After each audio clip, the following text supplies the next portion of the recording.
Hello, welcome to Teaching Bio. Today we're going to look at motor neurons and the nerve impulse in under 20 minutes.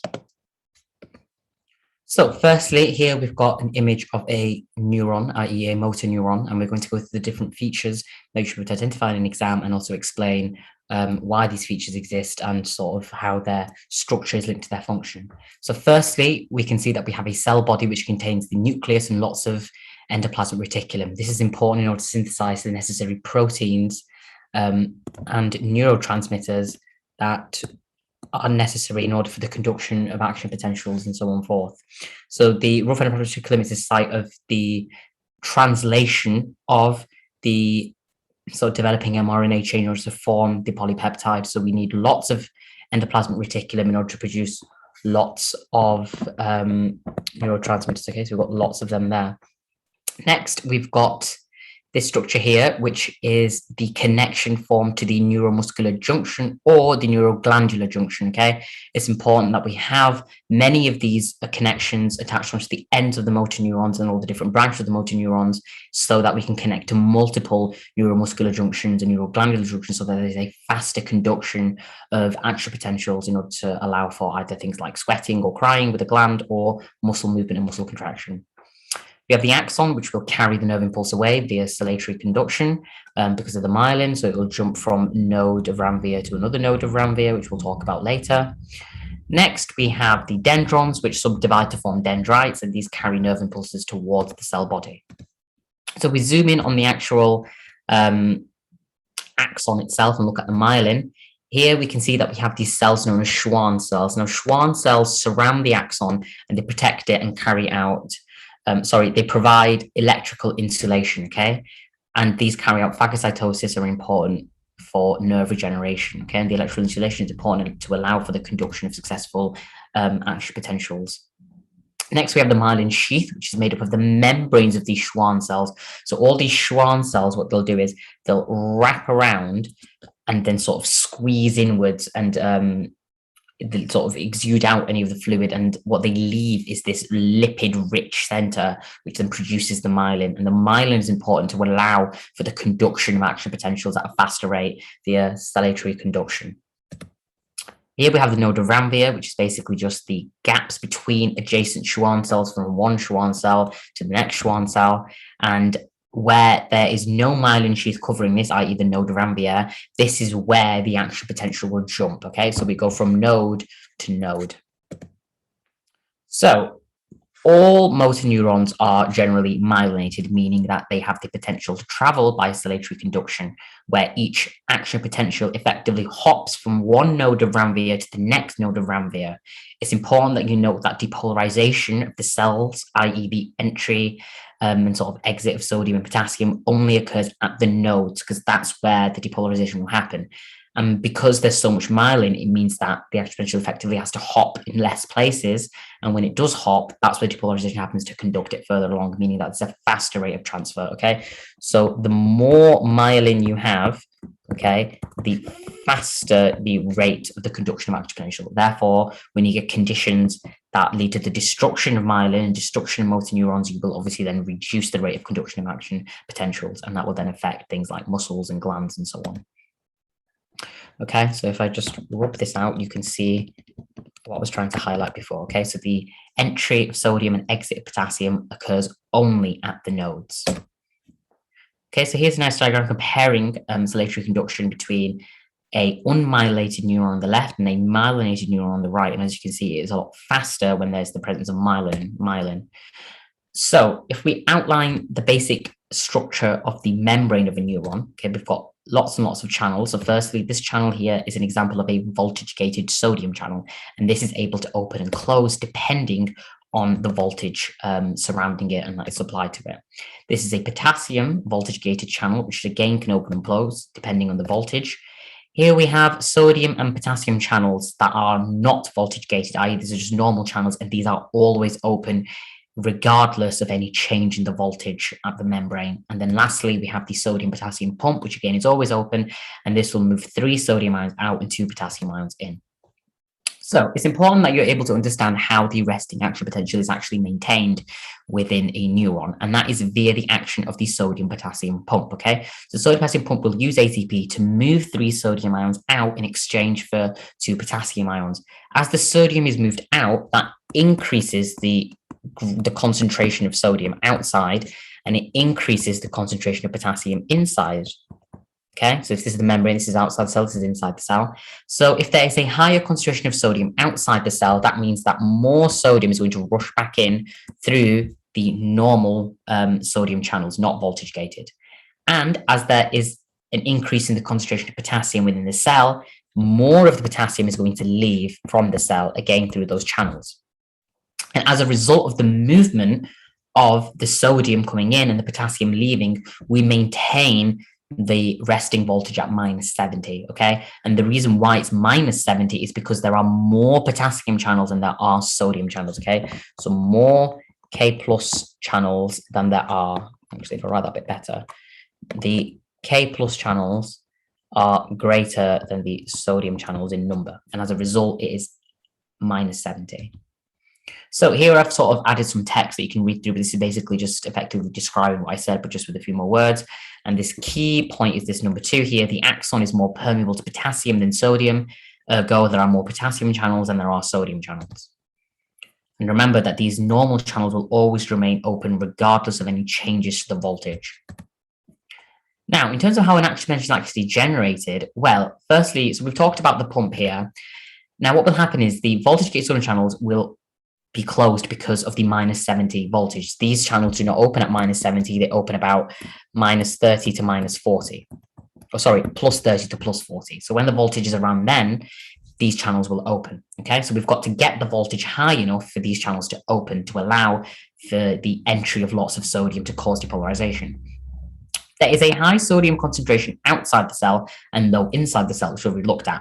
When a neuron is stimulated, so a wave of depolarization comes along and it reaches that axon, that will change the voltage, okay? It changes the potential difference between the voltage being supplied and the voltage already in the cell, okay? It's all about the potential difference between the two. So once that change in voltage occurs, this will force those voltage-gated sodium channels to open, meaning more sodium ions could diffuse from the outside inside the cell down the concentration gradient. Ergo, that will induce the depolarization because of the influx of sodium, therefore making it more positive and raising the voltage to around there. So the voltage-gated channels are initially closed and then they open. So sodium channels have opened, sodium has rushed in, depolarization has happened. What happens now? Well, we've got to account for the potassium ions.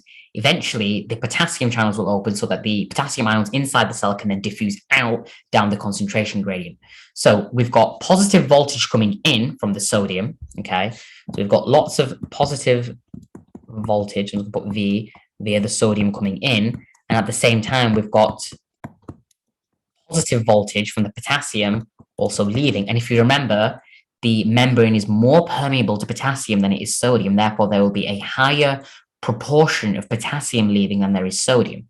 So as a result of the movement of more positive charge leaving than entering via potassium, the membrane becomes more negative, and this induces a phase known as repolarization, okay? So depolarization becomes positive, repolarization becomes negative. So because of all this movement of potassium, sometimes a bit too much potassium is moved out, meaning that the membrane actually then becomes hyperpolarized, okay? Meaning that the voltage, rather than being -70 as it should be, is now around -85/-90. So then we induce the refractory period. So the loss of the positive charge in potassium ions drops the voltage below -70, making it more negative. This is called the refractory period. At this moment in time, both the sodium and potassium voltage gate channels remain closed because, again, remember, those channels only open at a certain voltage, and that when that voltage is positive, they'll open. Now that the voltage is more negative, they're going to close. As a result of that, we induce the refractory period, which is a period where no action potential will be conducted across the neuron. This is important because it ensures that A, the nerve impulse only travels unidirectionally. B, it ensures that discrete impulses can form. Okay, so we get a phasic impulse. So this is just impulses being released where you've got a constant refractory period between them. Okay, rather than having too many at once. Okay, you've got enough time so that it prevents all the action potentials fusing into one big action potential, and rather it's lots of discrete impulses, okay? And that's the important thing. We don't get a big action potential, we get many of the same size, and the more of the same size you have, the bigger it therefore is. And again, this then limits the frequency at which the successive impulses can pass along the axon. So here's a graph that tries to explain everything I've said a bit more simply. So we can see here, we're at -70. We have our gradient of sodium because sodium potassium pump. Sodium wants to move in. There's a gradient of sodium to move in, and there's a gradient for potassium to move out. Okay, so sodium wants to always move in. Potassium wants to always move out. Okay, so depolarization, sodium in. As all that positive voltage comes in, the action potential rises. The voltage rises, inducing and triggering an action potential around about -40, and then. Sorry, 1 second. And then repolarization occurs where all that potassium moves out. However, too much potassium leaves, as we can see here, because it goes below the -70 mark, and that then induces a hyperpolarized refractory period, which follows here, while it establishes back to its resting potential. So how does it actually return to the resting potential? Well, that is then via the action of the sodium-potassium pump, okay? So the sodium-potassium pump is responsible for restoring the balance by pumping out those 3 sodiums that moved in and bringing in some potassium.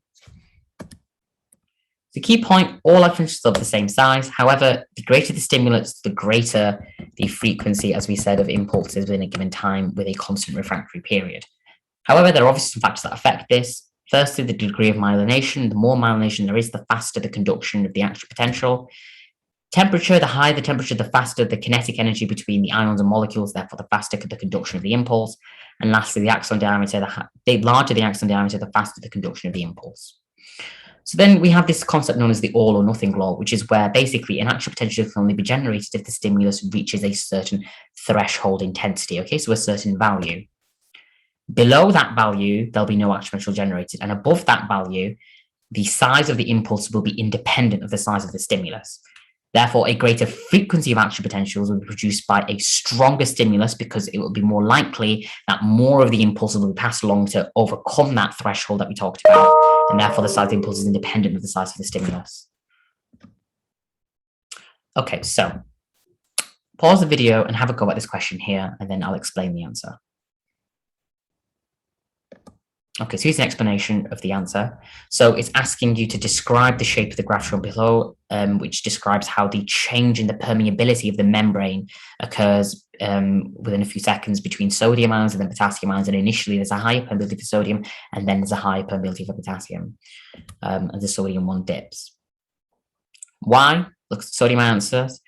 There's the highest / greatest initial, okay, key thing is initial here, permeability. If I just get the highlighter, okay, highest initial permeability to membrane because there are more voltage-gated sodium channels open, because we've just had that depolarization come along, we've had that voltage come along, we've changed the membrane potential, we've opened the sodium channels. So more sodiums are going to diffuse in. Remember, there's a gradient because of the sodium pump, but there's a higher concentration outside than inside, so they're all going to move in by diffusion. And then as they move in, that will increase the voltage as the membrane becomes depolarized. Eventually, once we get to a certain point where we've increased the voltage enough, those voltage-gated potassium channels are going to be triggered to open because they open at that higher voltage. Then the potassium ions are going to diffuse out, okay? You remember, there's a gradient for them to move out because sodium potassium pump. Cells are pockets of potassium, okay? Try to remember that. They are pockets of potassium, and the gradient for potassium is always to move out. So the potassium ions move out, we lose that positive voltage relative to the positive voltage that came in the first time around because the membrane is more permeable to potassium than it is sodium. Therefore, we induce repolarization and then eventually hyperpolarization. So the potassium ion channels open for a longer period of time than sodium ion channels, and there are more of them. And eventually, we enter that refractory period. Okay, so pause the video and have a go at trying to complete this here, which kind of summarizes all the different channels that I've talked about and at what point they are open and what point they are closed.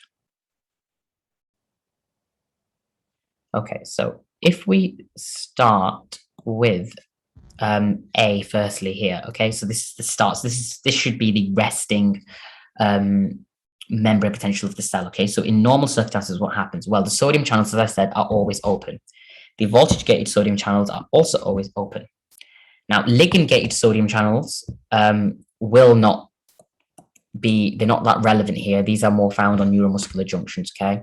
Potassium channels, open. Voltage-gated potassium is not open, and ligand-gated potassium is not open, okay? Why is the voltage-gated potassium channel not open at this point? It's because its voltage to trigger it opening is at a higher potential than of sodium. Now, move on to B. This is where we're getting to the point where we're inducing an action potential. Again, sodium is open, and the voltage-gated sodium channel is open. The ligand-gated again will be closed. The potassium is open. Again, it's the same answer for A and B, okay? Because we haven't quite instigated that potential yet. And then we get to C, where we've had the action potential and we're on the come down from exponential now, where the voltage is decreasing. And then at C, again, sodium channels, again, because they're always open. The voltage-gated sodium channels will this time close, okay? Because it's the closure of those voltage-gated sodium channels that brings down the potential, because the voltage-gated potassium channels have opened, okay? So at C, we're getting potassium going out, more potassium going out than there is sodium coming in. Ligand-gated will be closed, potassium always open, and ligand-gated potassium closed. Then we get to D, which is this hyperpolarization refractory period state. Again, sodium channels are always open. The voltage-gated sodium channel will obviously be closed. The ligand-gated ones are not relevant here. The potassium channels will always be open. The voltage-gated potassium channels now close at this point, okay? And that's the key idea here, okay? The voltage-gated potassium channels close to prevent any further exit. Otherwise, we'll have, we'll be dipping all the way down to the minus 100 volts, which is not good, okay? So it doesn't dip down to there. It stays around there because the voltage-gated potassium channels close to prevent any further efflux and removal of the potassium. And the ligand ones will always be closed as well. Okay, so pause the video and have a go at this question. Okay, so this is more of an application question where it's asking you to explain the changes in sodium ion concentration between 1 and 3 as a result of DNP being added, which causes protons to leak across the mitochondrial membranes. So if we look at periods 1, 2, and 3, so initially, voltage-gated sodium channels open, they diffuse in and depolarize, and then the potassium channels open and the sodium channels close, the voltage-gated ones, and then sodium moves out, decreasing the voltage, okay? This is what we've talked about already. Okay, and that is the end of the video. Thank you very much for listening. If you have any questions, please leave them in the comments below, and please subscribe. Thank you very much.